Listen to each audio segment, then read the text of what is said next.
Dolores, te había dicho, Dolores, que estoy ocupado. Sí, Dolores, pero tú sabes cómo es esto. Es mercadotecnia. Al cliente hay que decirle que uno está ocupado. ¿Quién? ¿El expresidente? Obama, Correa, ¿qué expresidente? Ah, Fox. El de la motita, el de la marihuana. Y Calderón. El del bacacho, el de la coca. Con el Topo Chico, digo, con el Peñafiel. Híjola, Dolores, no, pues es que estoy ocupado.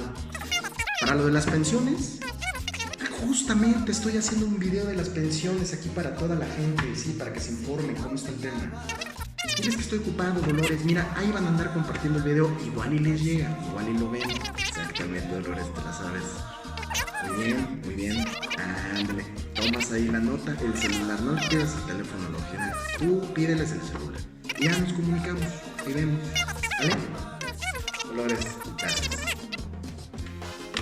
Robaron la pensión y ahora qué voy a hacer. Querido amigo, amiga, socio, colega, cuñado, siamés, ¿qué digo siamés? Mi sangre. Yo soy el abogado y nuevamente te traigo un tema que seguramente debe de ser de tu interés por lo polémico. Hoy vamos a hablar acerca de las pensiones, jubilaciones o derechos de retiro que tenían los expresidentes de la República aquí en México. Esto, obviamente, con la promulgación y la hoy vigencia de la Ley Federal de Remuneraciones de los Servidores Públicos, reglamentaria de los artículos constitucionales 75 y 127. Pero aquí nos vamos a plantear una pregunta muy importante. Estos derechos de jubilación, pensión o haberes de retiro que han sido privados con motivo de esta ley a los expresidentes, ¿pueden ser motivo de un amparo? Es decir, los expresidentes pueden ampararse ante esta norma general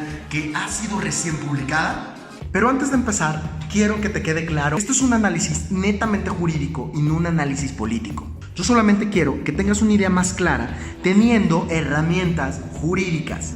Tómalo, analízalo y saca tu mejor criterio. Yo, en lo particular, creo que sí era necesario que se reglamentara el artículo 75 constitucional. Con esta ley se está dando cumplimiento a una de las promesas de campaña de nuestro presidente electo Andrés Manuel López Obrador, toda vez que se prometió que se iban a quitar las pensiones a los expresidentes. Así es como el 5 de noviembre es publicado en el Diario Oficial de la Federación la Ley Federal de Remuneración de los Servidores Públicos, reglamentaria de los artículos 75, 127 de la Constitución Política Mexicana de los Estados Unidos Mexicanos. Sí, ese es el nombre completo, La cual entró en vigor al día siguiente. Esta es una ley bastante pequeña, está conformada por 17 artículos, más 2 artículos en adición del Código Penal Federal relacionada con los delitos cometidos por servidores públicos, concretamente con el pago y recibo de lo indebido.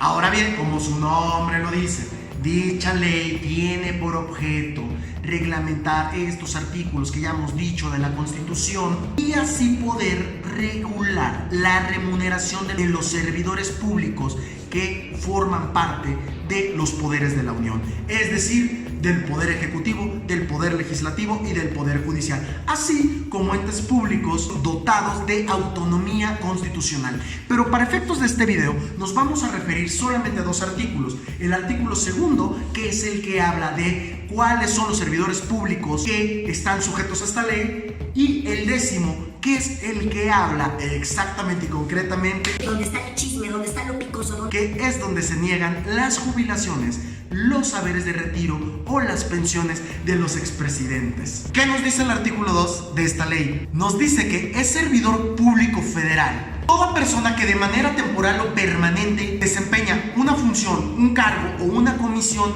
dentro de el Poder Legislativo Federal, el Poder Judicial de la Federación, dentro de los entes públicos federales con autonomía constitucional, los tribunales administrativos de la Federación, dentro de la Procuraduría General de la República, lo cual no será anacrónico porque va a ser la Fiscalía de la Nación, organismos, empresas, fideicomisos, el sector paraestatal federal, así como todos aquellos que no sean organismos paraestatales, sin embargo se remuneran o se vean beneficiados directa o indirectamente del presupuesto federal. Ahora bien, el artículo 10 recita, como dicen muchos formalistas, que no se concederán jubilaciones, pensiones ni haberes de retiro sin que éstas se encuentren asignadas dentro de una ley, un decreto legislativo, un contrato colectivo o bien que sean condiciones generales de trabajo.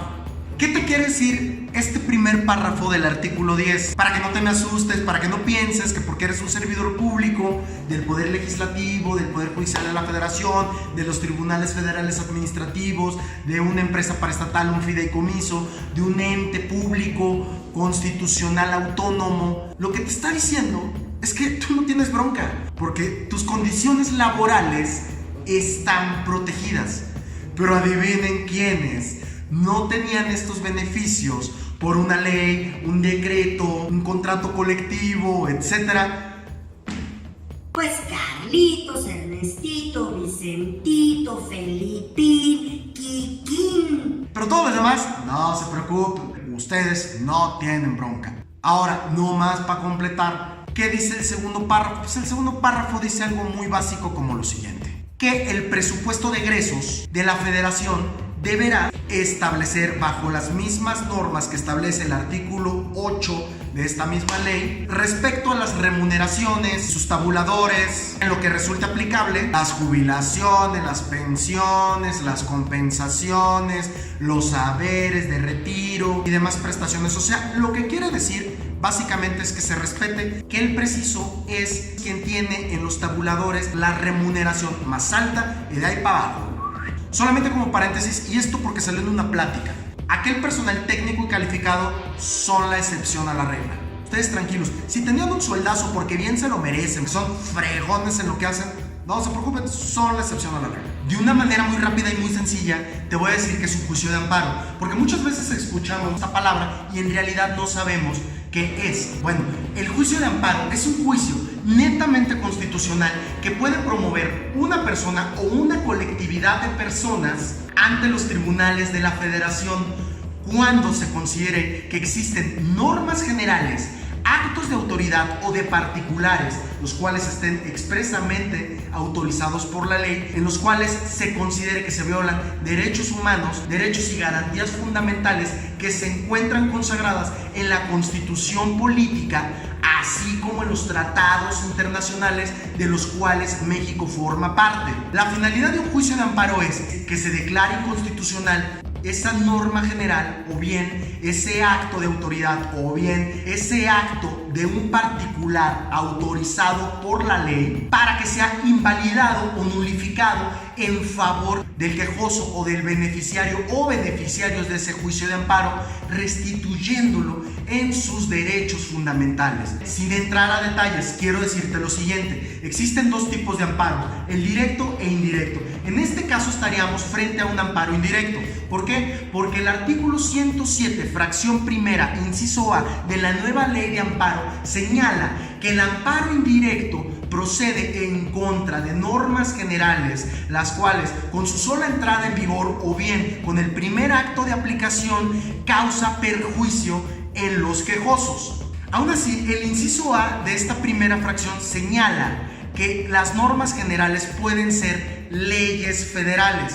Y un ejemplo de una ley federal que acaba de entrar en vigor es la Ley Federal de Remuneraciones de los Servidores Públicos, reglamentaria del artículo 75 y 127 de la Constitución.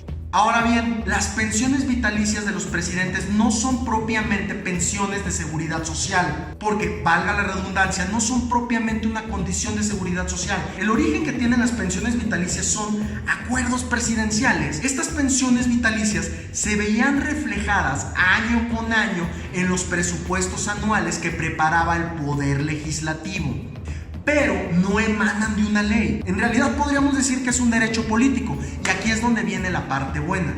¿Estamos frente a un derecho adquirido? Lo más probable es que no, por el origen y la razón de ser que tienen estas pensiones vitalicias. Por lo tanto, podríamos hacernos la pregunta: ¿los presidentes pueden ser beneficiarios del artículo 14 constitucional a efecto de que se les declare irretroactividad de la ley por causarles un perjuicio? Pues probablemente no. Te lo voy a poner en términos muy facilitos. Estos derechos no existen en una ley, son partes de partidas presupuestales que emitía el Poder Legislativo. No son derechos de seguridad social, son derechos políticos, derivan de acuerdos que han hecho los presidentes. Por lo tanto, no se estaría generando un derecho adquirido. Más aún, la entrada en vigor de esta ley no le daría el beneficio a los expresidentes de hacer uso de la irretroactividad, argumentando que les causa un perjuicio en sus derechos. Por lo tanto, al principio te comentaba, ¿qué opino yo al respecto? Mi opinión es muy sencilla.